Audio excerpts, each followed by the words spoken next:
You able to take control of someone's drone from afar? We have a variety of technical methods available to us. Taking over is one option. This is the FBI. You have violated a no-fly zone. Land your drone immediately. Using radio frequency tactics, authorities can redirect a drone and even force it from the sky. So sometimes the threat is someone who's simply out of bounds. Absolutely. There's a lot of, unfortunately, careless, clueless, and even reckless drone pilots out there that really should know better. This is an FBI tactical command center, the kind deployed outside big events. Inside, operators are monitoring the airspace, checking on screens, communicating with other law enforcement on the ground. Law enforcement works to locate a drone pilot to determine intent, a hobbyist gone wrong or a potential attacker. Drones have become so common, their unlawful presence is actually expected at the World Cup and major events. Do you believe it is highly likely there'll be some kind of security event? Yes, I think there will be some kind of security event. I think what you have to understand is security events range from anyone from a fan who may have had too much to drink starting an altercation all the way up to a major terrorist attack. Kevin Hammerschlag, New York City Police Department. At its Huntsville, Alabama training center. The FBI has certified more than 60 operators from law enforcement agencies across the country, from the NYPD to the LAPD, Louisiana and Maryland State Police. They'll be ready to deploy in all the FIFA host cities, devoting precious resources discerning between real danger and tough talk online. We are constantly triaging threats that come in. There's a lot of keyboard courage out there. Please exit the area immediately. The FBI's mission to stop unlawful drones at major events is designed to be largely unseen, so spectators can follow the action on the field and not in the sky. Kelly O'Donnell, NBC News, Huntsville, Alabama.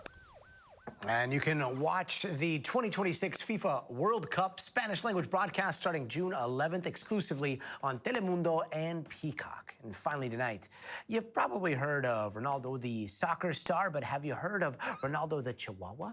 Well, he's making a name for himself, playing the same game and also coming out as top dog. NBC's George Solis has this story. Cristiano Ronaldo may have made a name for himself finding the net. Hi, I'm Ronaldo, the football dog. But this Ronaldo has made his making sure nobody else does.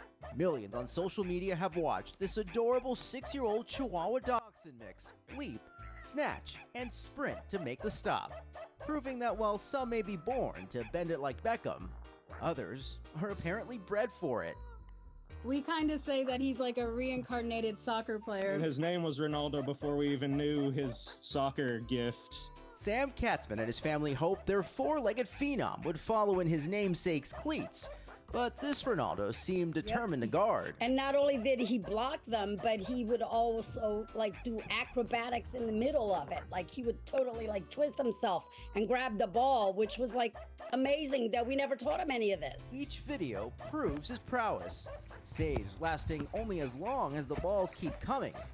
Katzman, whose background is in sports management, began posting videos of Ronaldo back around 2022. It wasn't long before they began racking up views and even capturing the attention of Canadian pro Jonathan David. But their sights are set on one star in particular. It's Ronaldo! Have you gotten the attention of Cristiano?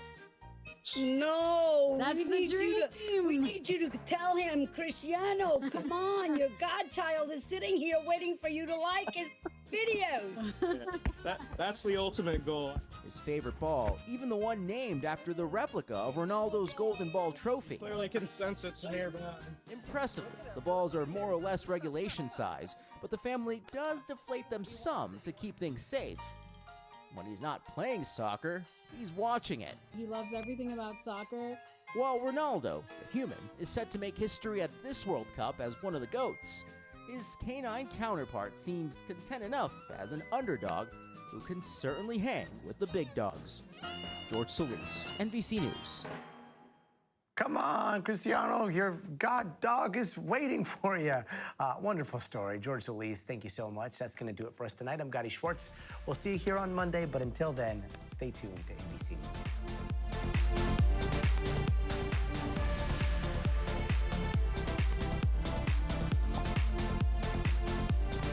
All right, 10 minutes to showtime. 10 minutes to showtime. Okay, so we got Becerra coming from the decision desk, right? Okie dokie.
Interesting.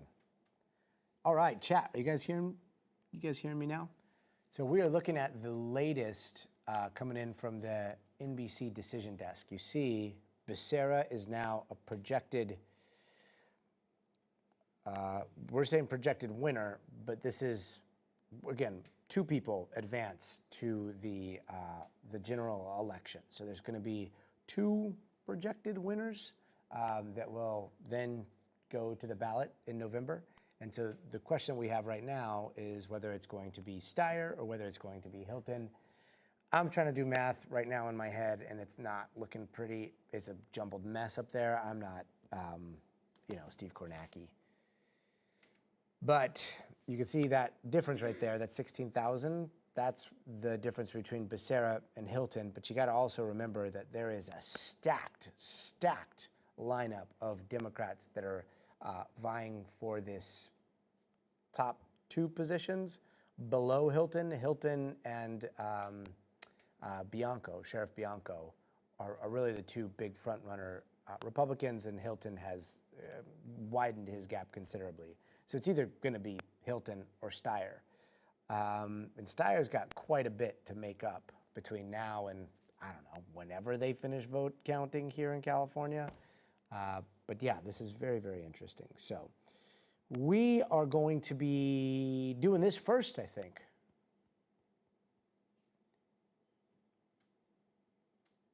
Yeah. One of two winners.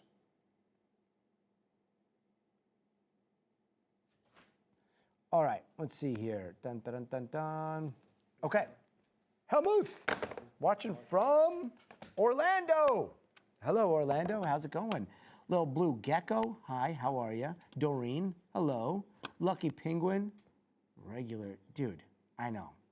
Lucky Penguin. Like, I mean, actually, you know, this whole primaries, we gotta come up with some sort of standardized system. Like, can we just all get on the same page? You know, any sort of room for people to talk about whether or not the system is rigged and blah, blah, blah. Like, come on, this is 2026. You'd think that the most, you know, illustrious minds of our society could come up with some sort of way to accurately give people choices on who to lead.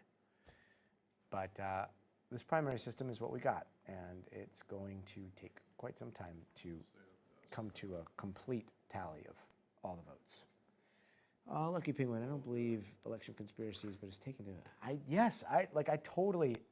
Lucky Penguin, you said it perfectly. Like, whether you believe it or not, you can see why people have a problem with this, right? That's the beginning of the distrust. So how they address it, that's going to be a policy question, that's going to be an election question, that's going to be having to cede some sort of power somewhere question, and we'll see who steps up to the plate. I'm glad I'm not in that arena. Let's see, that's the issue Democrats are going to have in 2026 and 2028 because a ton of Democrats run and only one or two Republicans run. J Place, yeah. And it makes it more complicated when you have, you know, a place like California where you can effectively shut out entire parties from the ballot. Let's see, what else? Hi, how's it going? Did you see this? What, Becerra? Yeah. Yeah, but he does not win. It's, No. The language is kind of off. I know.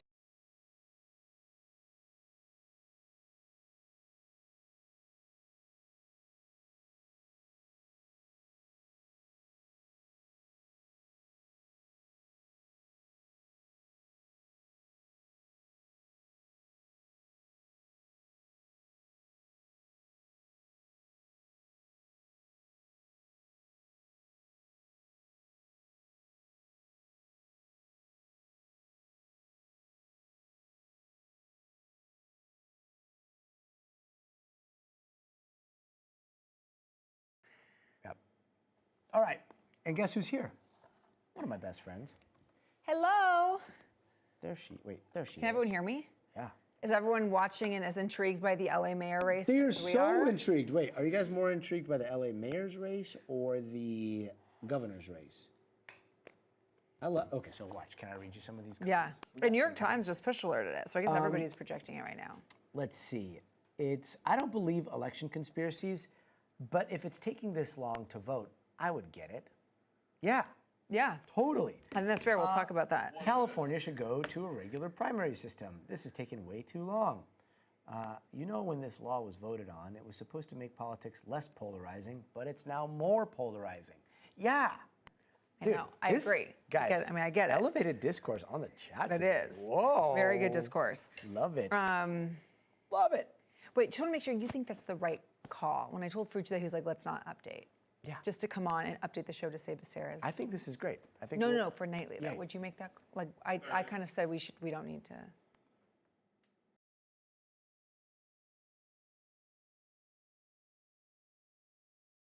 You're the only one up. Are we muted? Are we muted? Yeah, now we are. Wait, Okay.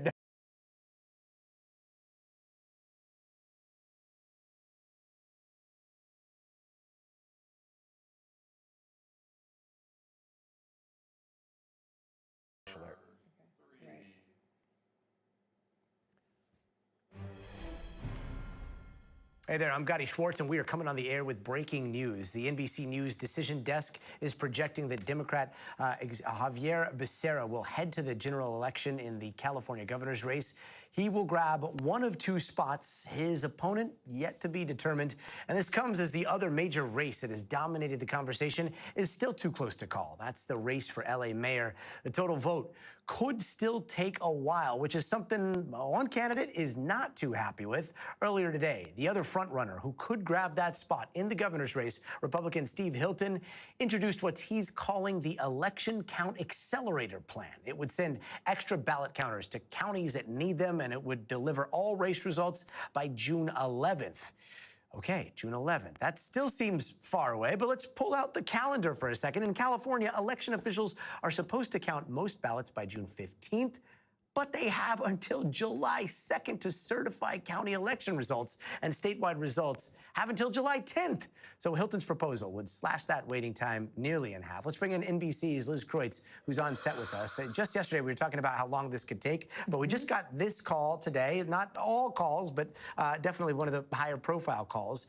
But there are so many Californians that are extremely frustrated. Yeah. How slow it takes to count votes here in California. We saw Hilton's plan, but are there ways to accelerate vote counting? Yeah, I mean, we talked about this yesterday. I think that there's sort of two things happening here. You have some Republicans who are putting out really unfounded claims at this point of voter fraud, saying that Democrats are trying to cheat during this election.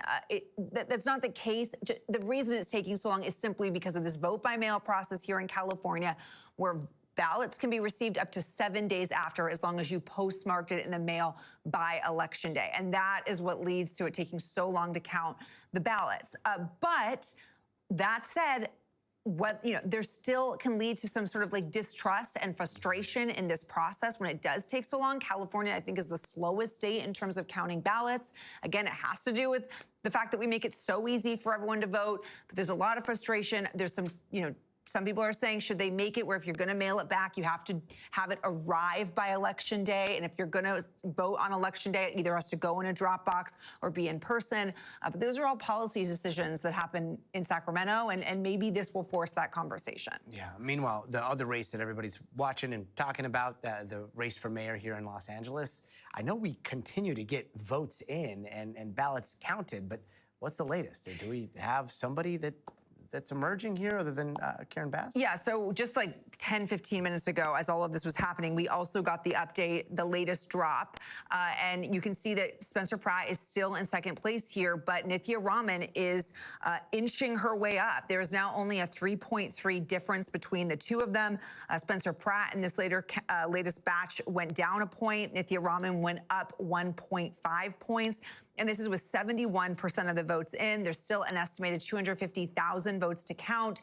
But a lot of political watchers are saying that if Raman continues on this trajectory each night, that she has a very good chance now of overtaking Pratt. And that trajectory is what a lot of political insiders are watching. They don't expect a lot of changes there, but it does look like this is going to get very close, right? Extremely close. And same with the governor's race. I mean, right now, we did just project Javier Becerra. We've sort of been saying for days that, even though we hadn't formally projected it, that it was expected he would move on. But between Steyer and Hilton, who he's going to go up against, it is also going to get extremely close. There's still about 3.3 million ballots to count in the state, 66% of the vote in, and only a 5.4 difference between Steyer and Hilton.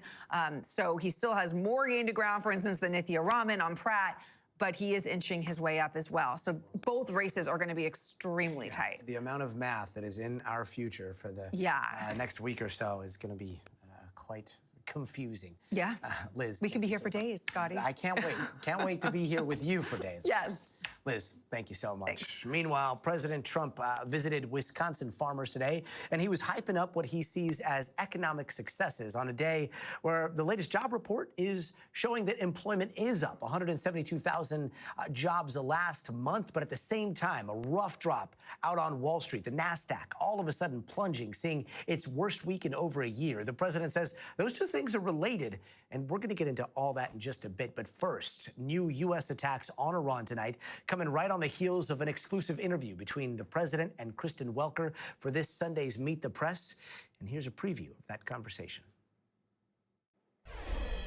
You have been saying for months, Mr. President, that Iran is begging to make a deal. True. If they are so desperate to make a deal, why haven't they made a deal with you yet? Because it's a very hard thing for them. They've had great independence. They've dealt with very weak and ineffective leadership on behalf of the United States and other countries, frankly, that allowed them to get away with murder. And I think they can't believe they're in the situation where they've been virtually decapitated. But if they're so desperate, Mr. President, why haven't they said yes to the terms you're proposing? Strong, they're proud. There are things they never thought they'd be doing that they're going to have to do. They've got no choice. And it takes a little while. You know, you're talking about 47 years of getting away with whatever they wanted. I mean, this should have been done long ago. This should have been done by other presidents or other countries. It doesn't have to be us, other countries. But they were very close to having a nuclear weapon twice. That was when I terminated the Iran nuclear deal, which was a path. That deal, the JCPOA, that deal was tantamount to giving them a nuclear weapon. It was a horrible deal given by Barack Obama and really penned by him. It was a horrible deal. It was, it expired long ago. I terminated it. Right. But had I not terminated it, it expired long ago. It was a short-term deal.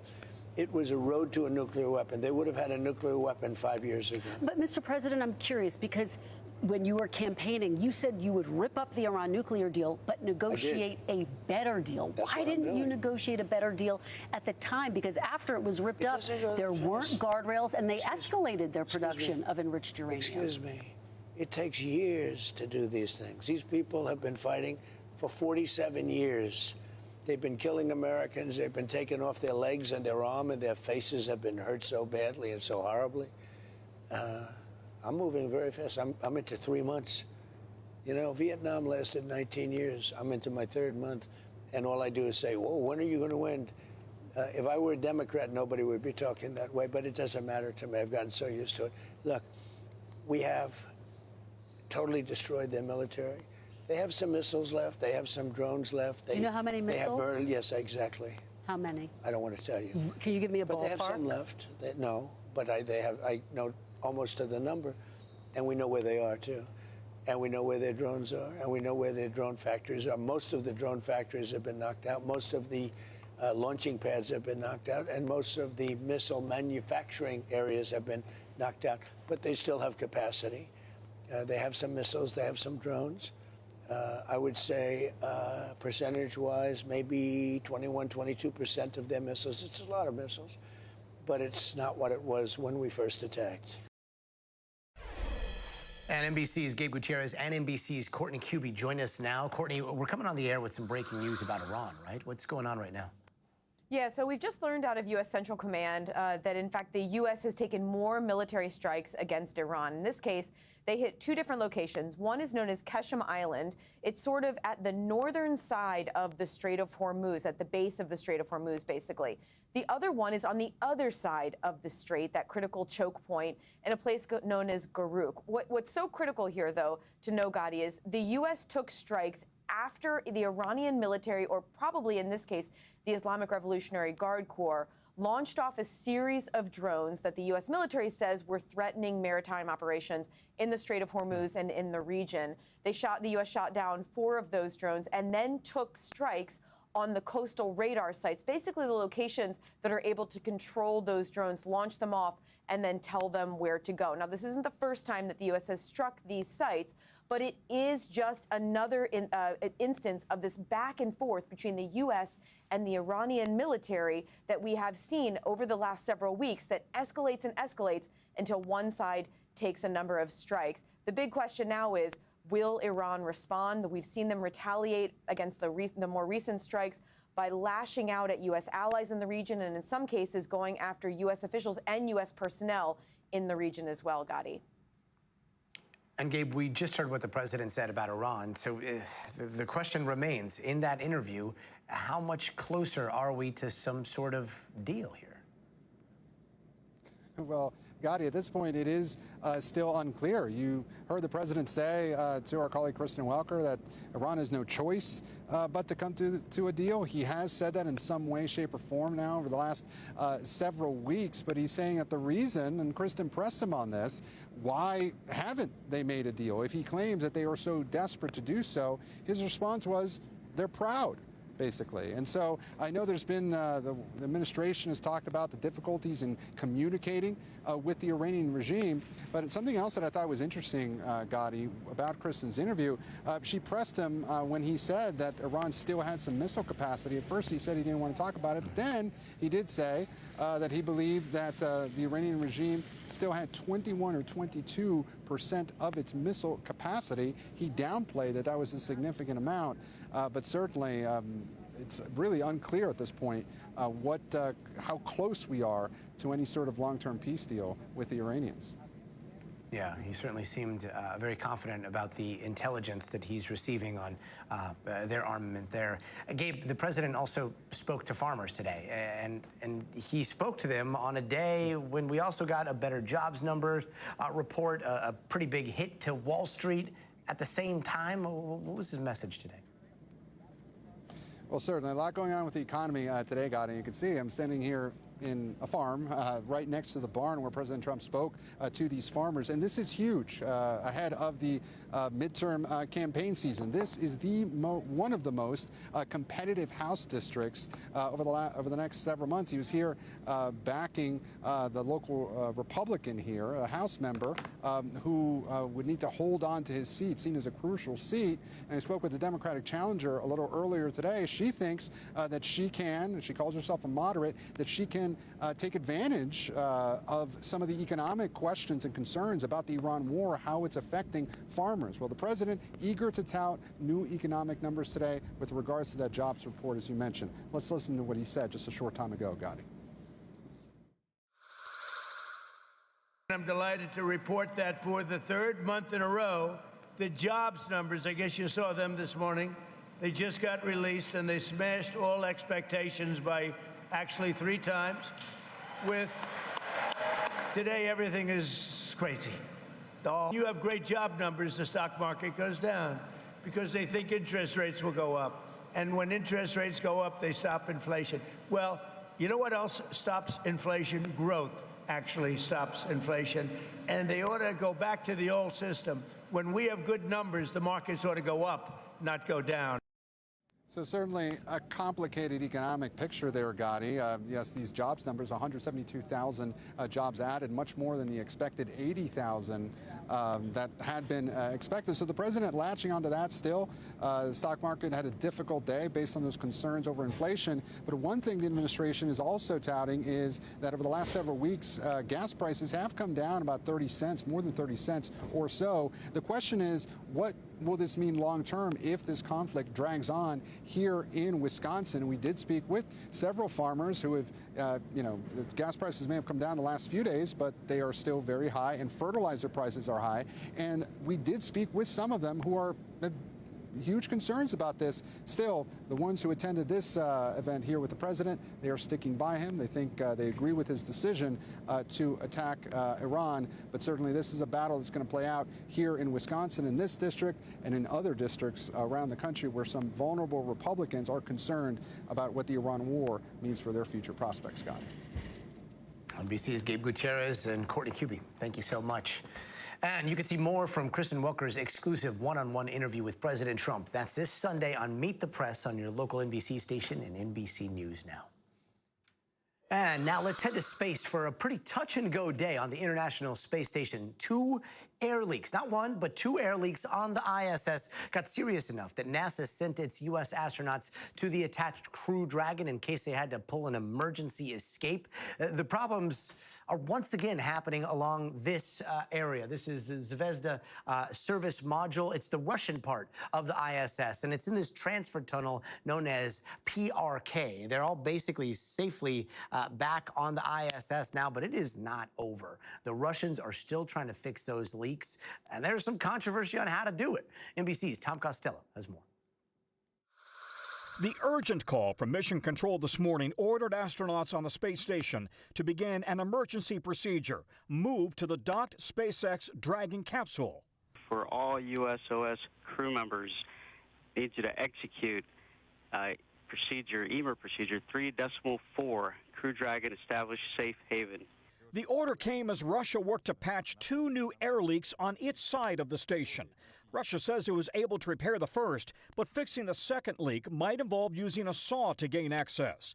Then Russia decided to pause the work to take more measurements. The astronauts allowed to return to the station. So with that, we are comfortable backing out of the safe haven config. For years, Russia has dealt with cracks and leaks in its module that NASA says have always been a concern that it watches very closely. Today, the Russian Space Agency said there is no threat to the safety of the crew. Former astronaut Steve Robinson. Well, it's been a slow leak of air to the vacuum of space. And of course, when you're in space, that's not a good thing. You want to keep the air on the inside of the space station. No word on when Russia will again attempt to patch the leak. This is the simulator view from the space station looking out at the Earth from the cupola. Now, this has been continuously crewed since the year 2000. The interior of the station is packed with equipment, piping, and experiments. It's certainly concerning, and it's something they want to do something about, and so they're trying. It is possible NASA could again tell the astronauts to take shelter when and if Russia decides to try to make the patch again. You know, just like home repairs, the worry is that trying to fix it could make matters worse, and you don't want to do that on the space station. Gotti? Yeah, Tom Costello, and just, well, unlike home repairs, you're in the vacuum of space. So let's bring in retired NASA astronaut Jose Hernandez. Jose, number one, you know, just hearing Houston talk through to the ISS, like you hear the calmness in their voice. And I don't know, for me at least, it's like, okay, no, things are relatively under control, even though they're initiating possible emergency procedures. But can you tell us a little bit more about the Zvezda? I mean, you know, we think of the ISS as this one big entity, but really, if I understand it correctly, like the Russian side, that's kind of the backbone of the whole entire shebang, right? So this module that keeps getting leaks, should we be concerned, or is it okay that it's just slowly leaking right now? Well, we should be concerned. Think of the ISS as Lego modules that are pieced together.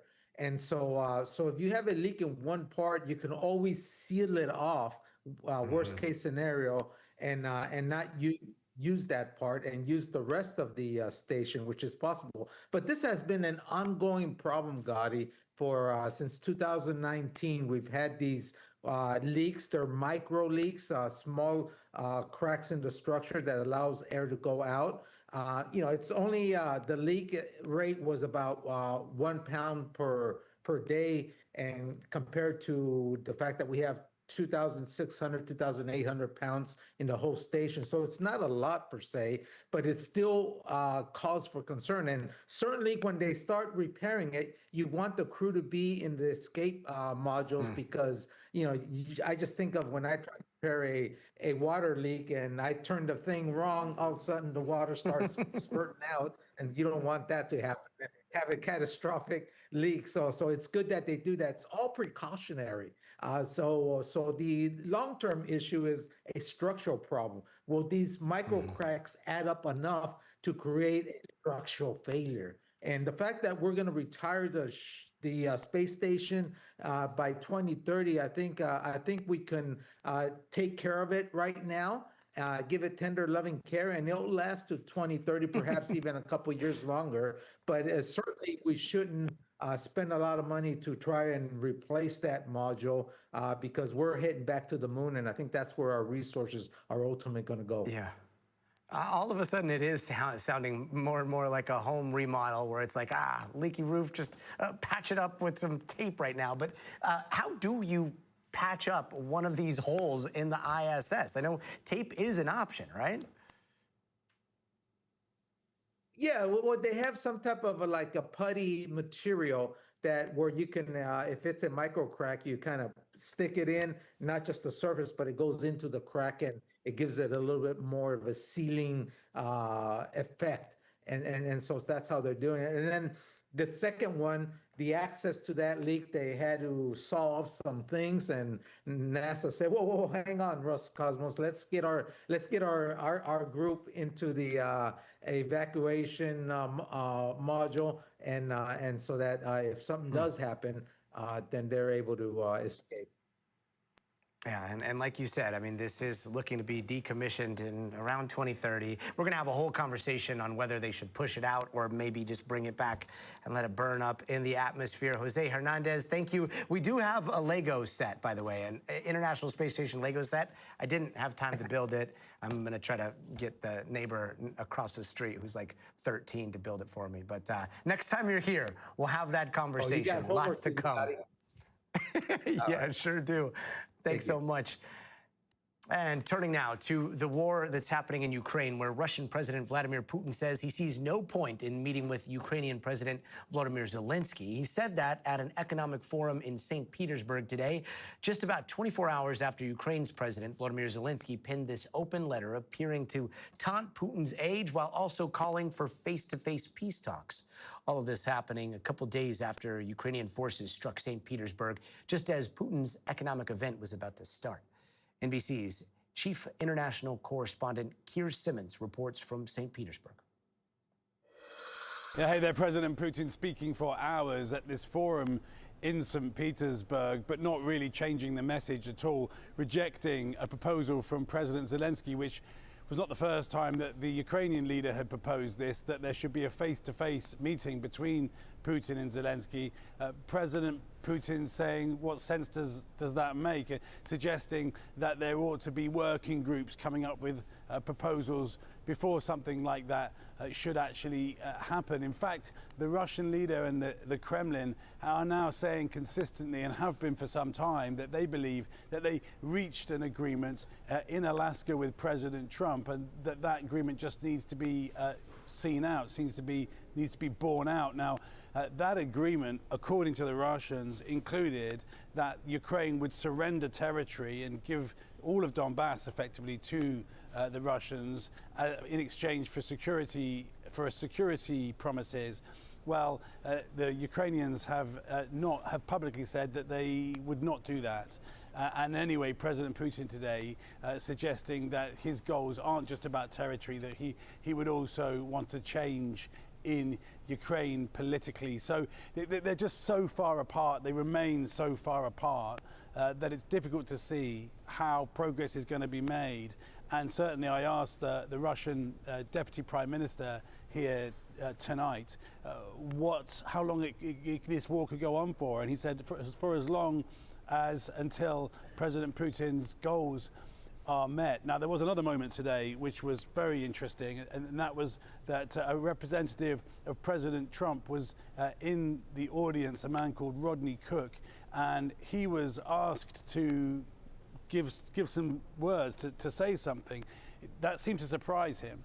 He stood up and he conveyed respects from President Trump, and President Putin sent respects back. So there is also, at the same time, this relationship between the US president and the Russian president that does seem to remain, despite the Trump administration now really being clear that there has to be peace in Ukraine before there can be any kind of a reset with the United States, any kind of a change, for example, to sanctions. And again, it's difficult to see tonight how that's really possible. I will say that President Putin's envoy spoke to NBC News this week, and he says he is in consistent contact with the Trump administration. He says he speaks to Steve Witkoff, President Trump's envoy, and his son-in-law Jared Kushner every week, and he says progress is being made. Back to you. Keir Simmons, thank you. Don't go anywhere. Coming up next, the tragic death of beloved actor James Handy. His girlfriend's son is now under arrest, what we're learning about what happened there. Plus, new exclusive reporting into the death of the United Healthcare CEO Brian Thompson. Lester Holt with how investigators were finally able to find the suspect, Luigi Mangione. And also, check this out. This is a QR code you can scan through and chat with us. With your phone, you can chat live during the breaks. That'll take you behind the scenes. We're streaming on YouTube, on TikTok, on Twitch. Swing by and let us know your thoughts.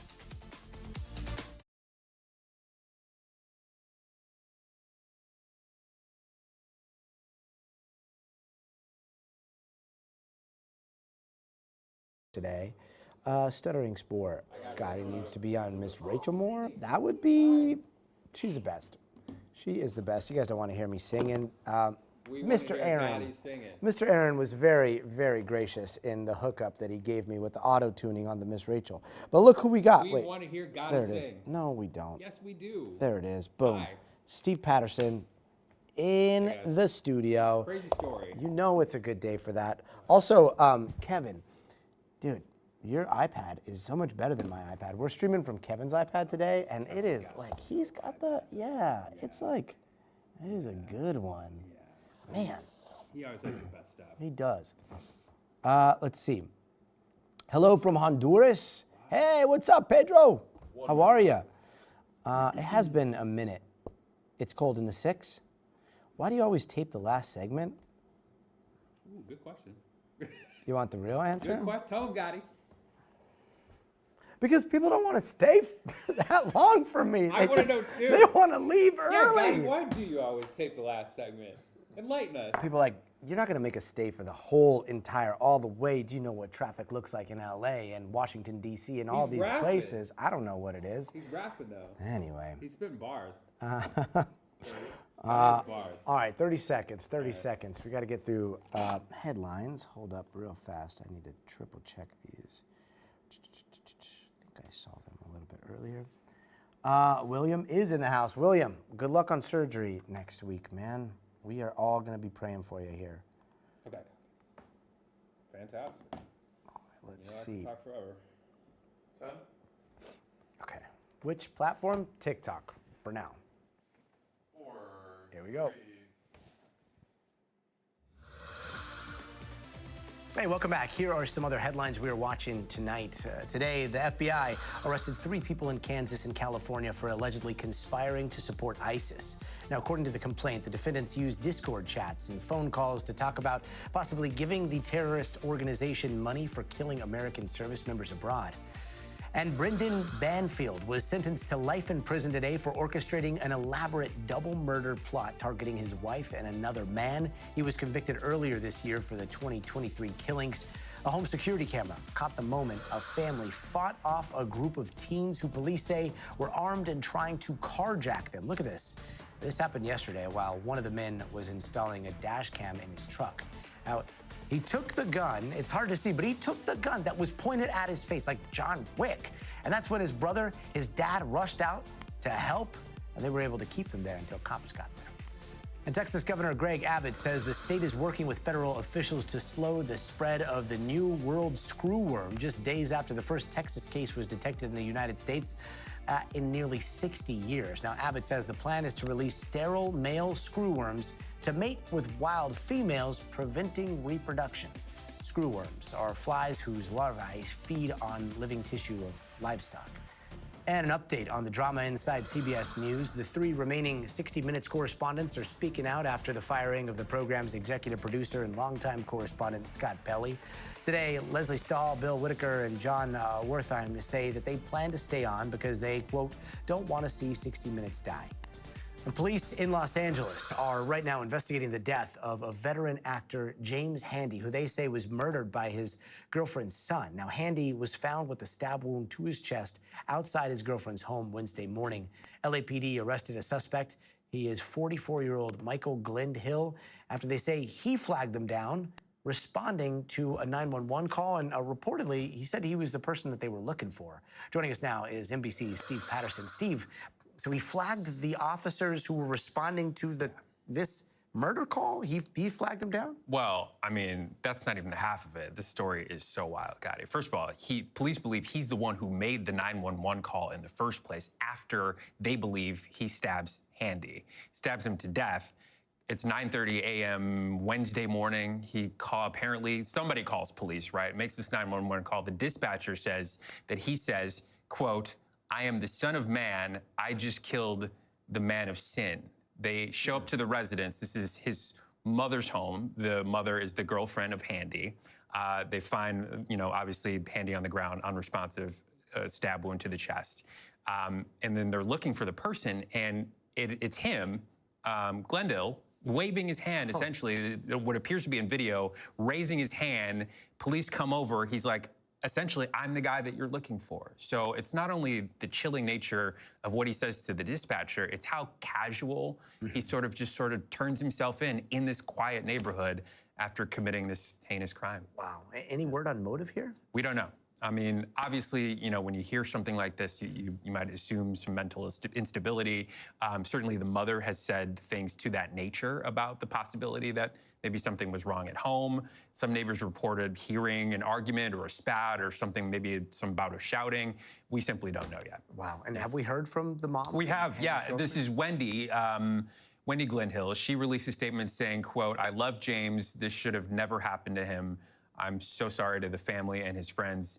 And that was a statement that we got earlier today. So it's just sadness all around. Obviously, for that community, it's Tarzana. Stuff like that doesn't happen there. But really, holistically, to the Hollywood and to the acting community here, this was an actor's actor, a guy with 150 film credits or something like that. Everybody knew him. What great guy and tragic loss. Instantly recognizable face there. Tragedy all around. Steve Patterson, thank you so much. And it was the manhunt that captivated the nation after a healthcare CEO was gunned down on the streets of Manhattan. And tonight, Dateline has uncovered more details about how police finally tracked down Luigi Mangione. NBC's Lester Holt has that story. When United Healthcare CEO Brian Thompson was murdered on a street in Midtown Manhattan in December 2024, Detective Sergeant John Griffin of the NYPD's Major Case Squad helped coordinate the hunt for the killer. Was your initial hunch targeted? Yeah, 100%. Now retired, this is his first interview about the investigation. He says hundreds of tips flooded in, many about health insurance disputes. These people were fingering someone who they thought had a big enough of a grudge Usually, yes. to commit violence? Yeah. When they were legitimate tips, you had to make sure that that person wasn't here in New York when this happened. To track the shooter, investigators tapped a resource all over the city, surveillance cameras. So that's controlled by the New York City Police? Correct. So if something happens here, the case detective's going to look at that camera from his desk and figure out where you went. Detective Joe Mitsopoulos, also now retired, was on the Major Case Squad then, too. I remember us reviewing tons of the cameras that are always on the corners like that, and then it led to another block, and then led to another block. And investigators did something that sounds counterintuitive. Sometimes the best thing to do is go backwards. Somebody commits a crime, and they just want to get out of there. Sometimes the 12 hours before that, they may not be thinking about the crime. There's going to be little slip-ups. But that's what you count on, is the slip-up. Exactly. The slip-up happened at a hostel on Manhattan's Upper West Side. A camera captured an image of the suspect with his mask lowered, exposing his face. That was the one where he was smiling. That's when we were like, oh, we got something here to run with. 911, what is the address of your emergency? 5 days later. It's not really an emergency. I have a customer here that some other customers were suspicious of, that he looks like the CEO shooter from New York. Luigi Mangione was arrested and charged with murder. He has pleaded not guilty and is set to go on trial in September. Lester Holt, NBC News, New York. And you can see much more of Lester's reporting on an all-new Dateline, A Killing in Midtown. That airs tonight at 10 p.m. Eastern, 9 Central on NBC. And coming up, in the future of everything, Paid to Post, our look inside the clipping economy and all those viral podcast clips you've probably seen on your feeds. Who's making money from your attention and how much they're making? Stay with us. You're watching Stay Tuned Now. 2 minutes, sir. Clip that! Clip that! Just kidding. Don't worry. We're not gonna make anybody clip anything.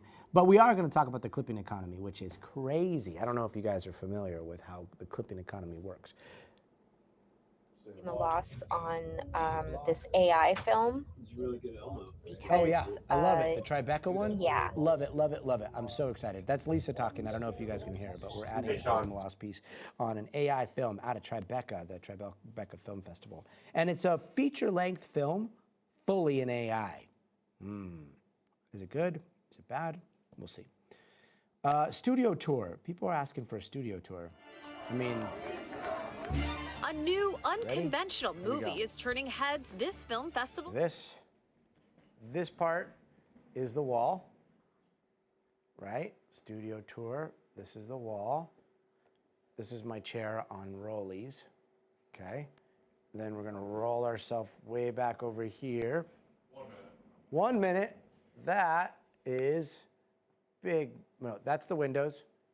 Those are the windows. And then that's Sid and Big Mike. Hi, guys. How's it going? And then that's the other corner of the studio.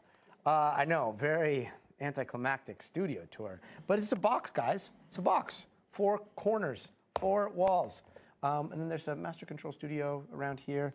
And a bunch of lights, and this is Universal Studios, so it's one of many studios on the Universal Studios lot. Max, thanks so much. We will try to keep it up as long as possible. Aw, that's really, really sweet. William says hi, Big Mike. Hi, William. Said, sorry, we didn't get a hi yet.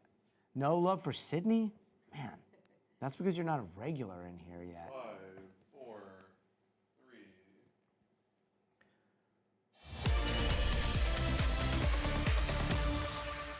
And tonight, in the future of everything, we've got to look at a modern-day version of bounty hunting. And it's turning some teens into millionaires. But this kind of bounty hunting has nothing to do with chasing fugitives. Instead, it's all about hunting for online clips and then trying to make them go as viral as possible. Take a look. Should have never let you back into my life. Those videos flooding your feeds, those short clips of podcasts, live streams, or TV shows, if you think they're all organic viral moments or fan edits, get ready to learn about an entire background industry of people actually paid to post clips. There's $100,000 waiting for you right now. This is the clip economy, or the marketplace of going viral. It involves contractors who are called clippers going into a social media star's content, finding segments that they think can go viral and scattering that across short-form video apps like TikTok, Instagram Reels, and YouTube Shorts. It's helped turn people like Clavicular, the guy known for his looks-maxing routines, into internet stars. Looks-maxing is the furthest extent that you could take self-improvement. In just 1 month, over 1,600 clippers posted almost 70,000 videos of Clavicular and racked up over 2 billion views. Those are stats released by the live streaming platform Kick, who pays for the clippers. You guys can clip for me and get paid to do it. But where did clipping start? Woo! Clip that! It's hard to say exactly, but those following the history of clipping point to the days when gaming streamers like Ninja used to ask their fans to clip their best moments from the streams.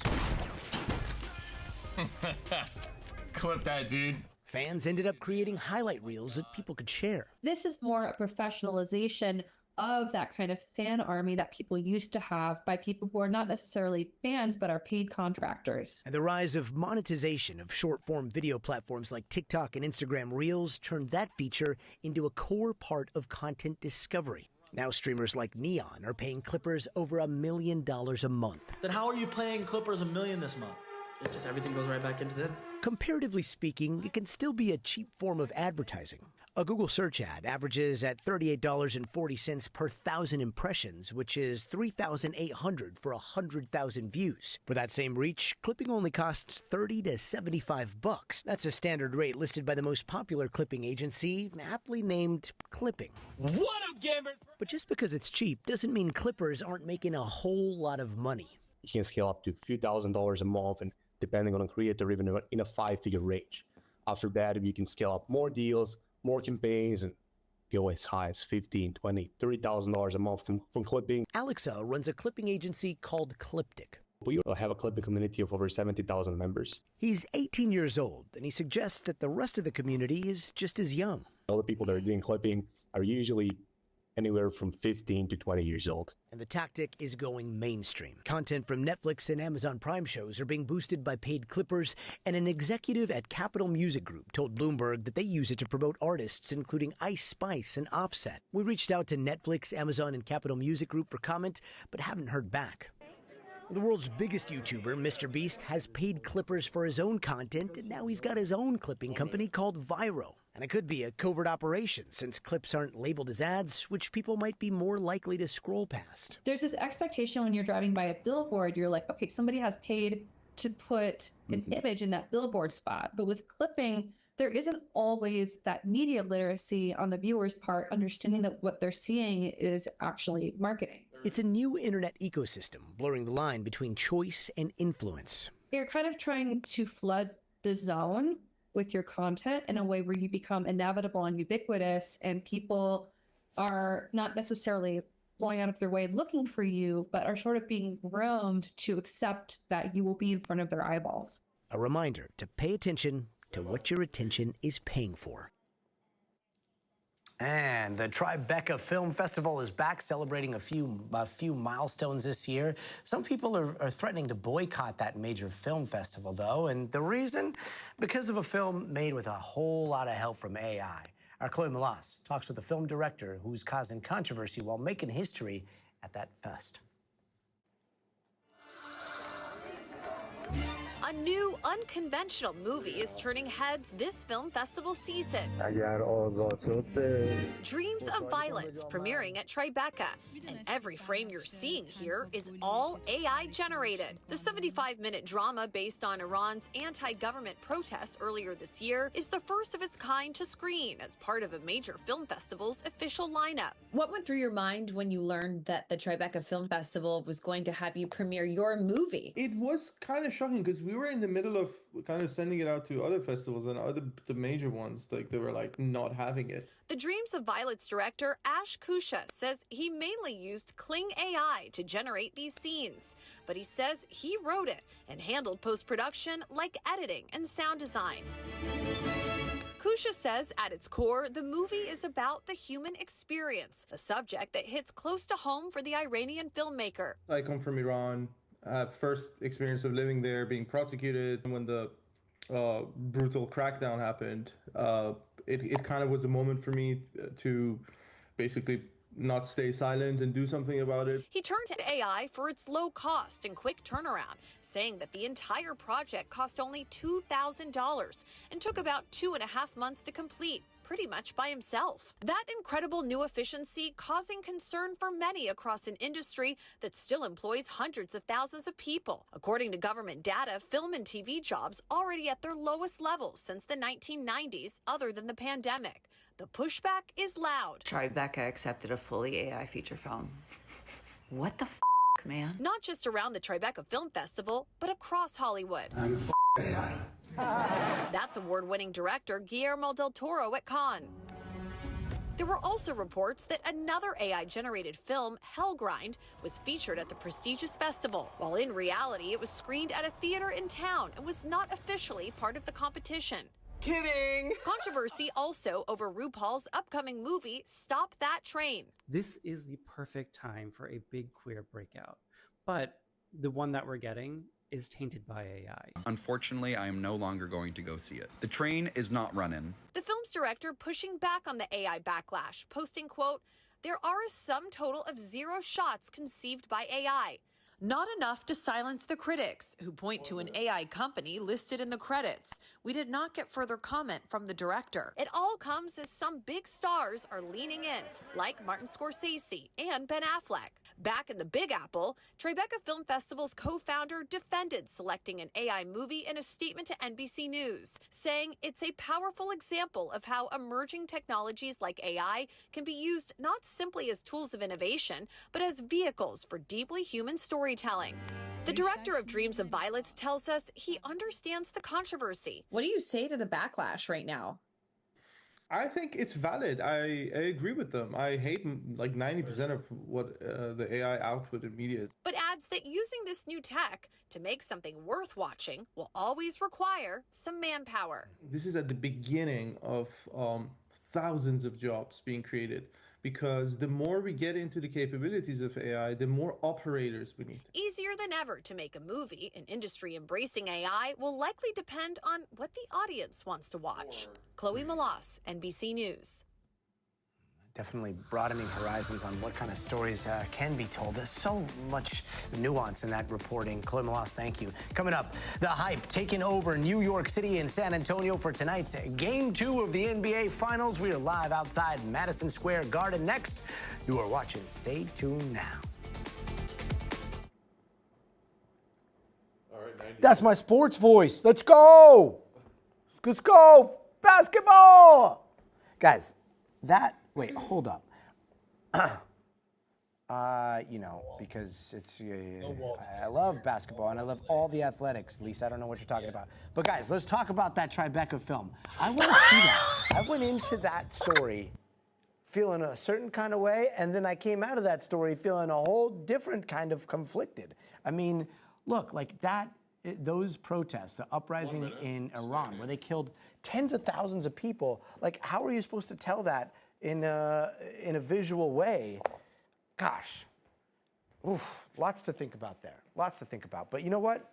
I think that's one of those use cases where 45. Every exception proves the rule and vice versa. Got it. Here we go. Here the alien. All right. Is he taller than you? Wemby? Mm-hmm. I don't think so. Like a good 2 feet. He's not taller than Big Mike. How tall is Big Mike? 7'7". He's 7'7". Look, this is how tall Big Mike is. Yeah, we're Look the at this. same height. No, come on, stand up straight. Damn. Look at that. I'm 6'4". That's like 7. No. 5, 4, 3.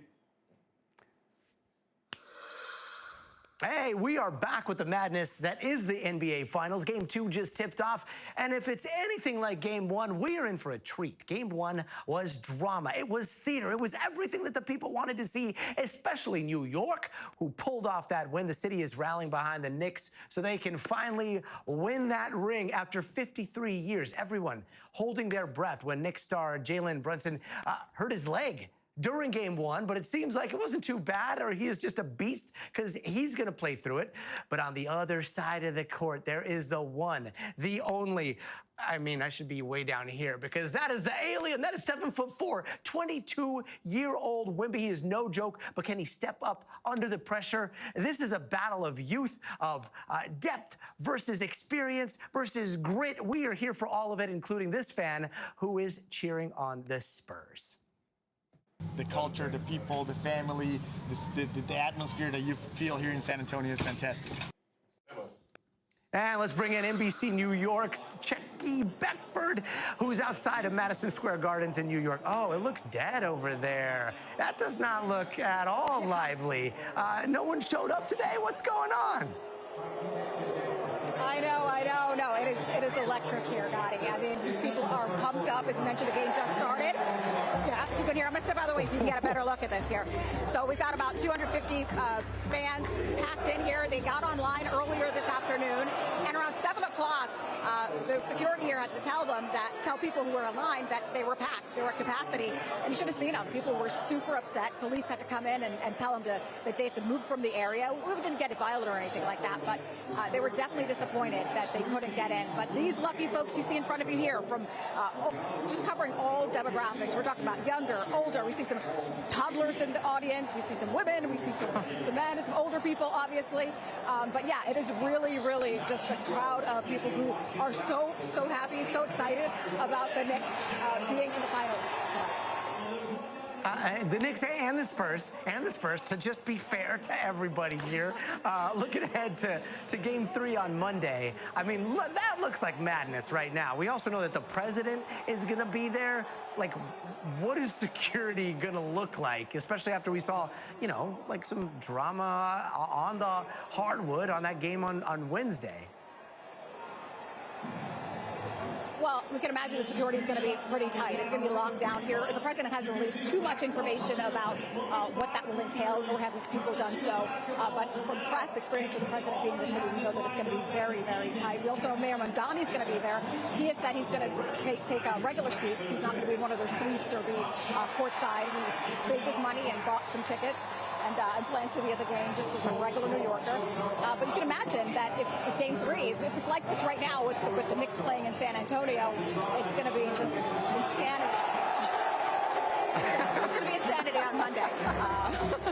Yeah, when they bring it home. That was perfectly on cue. You queued them up. I don't even want to know, like, what are the scalpers selling tickets for? Like, what is the craziest you've heard a ticket go for one of these games? I mean, I've seen some in the several $1,000 range. really. That's what it's been going for. So I can imagine the game with the president, scalper tickets, maybe even more. Yeah, good to see that people are keeping their firstborn kids on their shoulders and not giving them away for for tickets for these games. Chuck back from Bedford, thank you so very much for your reporting. Best assignment of the day. Thanks again. And here's the world's most adorable goalkeeper. Look at this. After the break, we're going to introduce you to the pup that's taken the internet by storm with his incredible soccer skills. That's next. Yeah, sports! Yay! We love it! We love sports! Come on, that was fun. Fake news over there. Look at that biased journalist. Welcome back to the World Cup. What's that shirt? Nothing. What's that shirt? Nothing. Mm-hmm. I had to explain to Gotti for New Yorkers on the chat right now what a bodega cat was. I don't know Not what a like bodega cat cat's is. nickname, but like bodega cats in New York City, if you guys don't know. Yeah, we want to know why we don't have bodega cats, because coyotes would eat them off of Ventura Boulevard. Probably. We don't have coyotes here. That's true. All right, let's see. Guys, thank you so very much for watching. We got Go Spurs. We got Go Luke, Knicks. Oh, people are it surprised. is a that I'm joy 6'4". and a pleasure, I mean and 6'2". thank you for I'm everything. actually 5'11". I will see you 3/4, Monday. but Enjoy thank your you for weekend. believing all of those things. All right, so we are off to the races. Watch the rest of the show. Bye. Mike tried Thanks, to do the guys. countdown in Spanish. Yeah, I'm going to teach him that after this. But yeah, can't wait to see you guys on Monday, and stay tuned, okay? Bye. Bye, Lise.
And welcome back. With the World Cup less than a week away, a ton of prep is going into the 78 games that are going to play across the United States, not just for the athletes, but also for the security teams. The FBI is working with some drone tech to make sure the skies stay safe over the fields. And NBC's Kelly O'Donnell has this one. Before the seats are filled and fans pack every stadium hosting the world's best, FBI-trained operators are on the move with an electronic arsenal of cameras, radars, and listening devices ready to defend the sky against an evolving and agile aircraft, drones. The thing that keeps us all up at night is an unauthorized drone with a payload that can hurt people. Unmanned aircraft systems, or drones, can be used to violate restricted airspace and jeopardize safety at major events, posing a risk to the 78 games across 11 cities that make up the FIFA World Cup. We hear it described as 78 Super Bowls over a period of just over a month. Is the FBI ready? Is the U.S. government ready? We are ready. We have sunk a lot of resources into events like this. From rapidly advancing drone technology to specialized detection to neutralize the threats, operators are trained to spot drones within mere seconds. We have a drone right now hovering about 100 feet.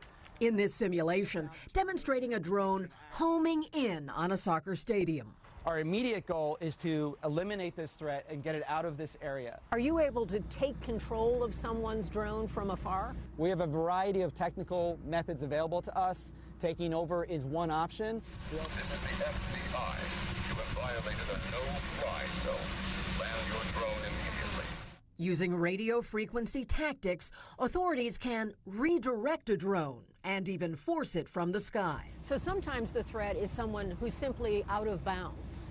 Absolutely. There's a lot of, unfortunately, careless, clueless, and even reckless drone pilots out there that really should know better. This is an FBI tactical command center, the kind deployed outside big events. Inside, operators are monitoring the airspace, checking on screens, communicating with other law enforcement on the ground.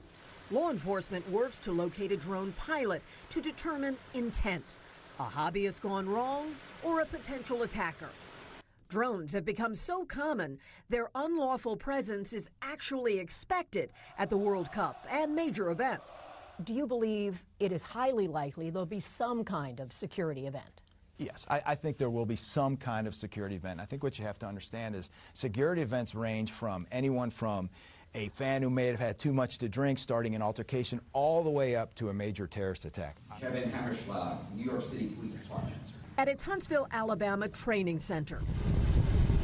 The FBI has certified more than 60 operators from law enforcement agencies across the country, from the NYPD to the LAPD, Louisiana and Maryland State Police. They'll be ready to deploy in all the FIFA host cities, devoting precious resources discerning between real danger and tough talk online. We are constantly triaging threats that come in. There's a lot of keyboard courage out there. Please exit the area immediately. The FBI's mission to stop unlawful drones at major events is designed to be largely unseen, so spectators can follow the action on the field and not in the sky. Kelly O'Donnell, NBC News, Huntsville, Alabama.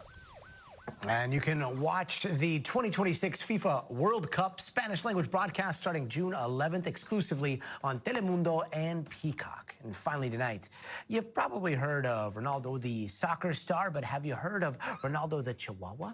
Well, he's making a name for himself, playing the same game and also coming out as top dog. NBC's George Solis has this story.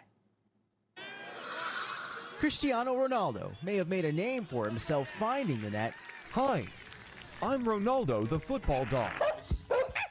But this Ronaldo has made his making sure nobody else does. Millions on social media have watched this adorable 6-year-old Chihuahua Dachshund mix leap, snatch, and sprint to make the stop, proving that while some may be born to bend it like Beckham, others are apparently bred for it. We kind of say that he's like a reincarnated soccer player. And his name was Ronaldo before we even knew his soccer gift. Sam Katzman and his family hoped their four-legged phenom would follow in his namesake's cleats. But this Ronaldo seemed determined to guard. And not only did he block them, but he would also do acrobatics in the middle of it. Like he would totally twist himself and grab the ball, which was amazing that we never taught him any of this. Each video proves his prowess. Saves lasting only as long as the balls keep coming. Katzman, whose background is in sports management, began posting videos of Ronaldo back around 2022.